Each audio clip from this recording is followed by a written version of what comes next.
Engineering విభాగంలో కూడా అమ్మవారి ఆలయంలో బాగా బాగా పాతుకుపోయి మీ ఇష్టానుసారం ఏ పనులు పడితే ఆ పనులు చేస్తూ ఉన్నారంట. అమ్మవారి ఆలయ ప్రతిష్టని దిగజార్చే పనులు బాగా చేస్తూ ఉన్నారంట. అవన్నీ కూడా కొద్దిగా ఎవిడెన్స్ కలెక్ట్ కావాల్సింది. రాగానే అవి కూడా చెప్తా. నేను మళ్ళీ చెప్తా ఉన్నా, వీటి మీద కనుక చంద్రబాబు నాయుడు గారు ఖచ్చితంగా స్పందించి ఏసీబీ విజిలెన్స్ దర్యాప్తులు చేసి తీరాలి.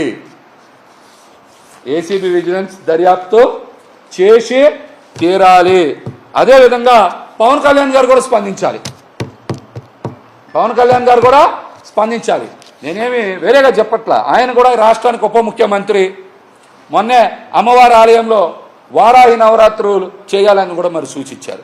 అమ్మవారి ఆలయంలో డబ్బులు కొట్టేస్తున్నప్పుడు మీరు స్పందించాలి కదా, యాక్షన్ తీసుకోమని చెప్పాలి కదా. అవినీతి ఏ స్థాయిలో జరిగినా సరే సహించనని చెప్పి మీరు ఒక సమావేశంలో మాట్లాడారు కదా అధికారంలోకి వచ్చిన తర్వాత. దీని మీద కూడా మీరు స్పందించి తీరాలని నేనైతే కోరుతా ఉన్నా.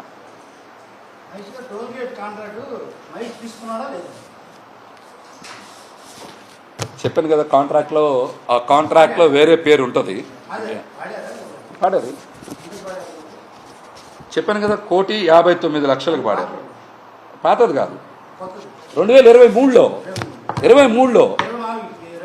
2 ఏళ్ళకి కదా కాంట్రాక్ట్ ఇచ్చేది.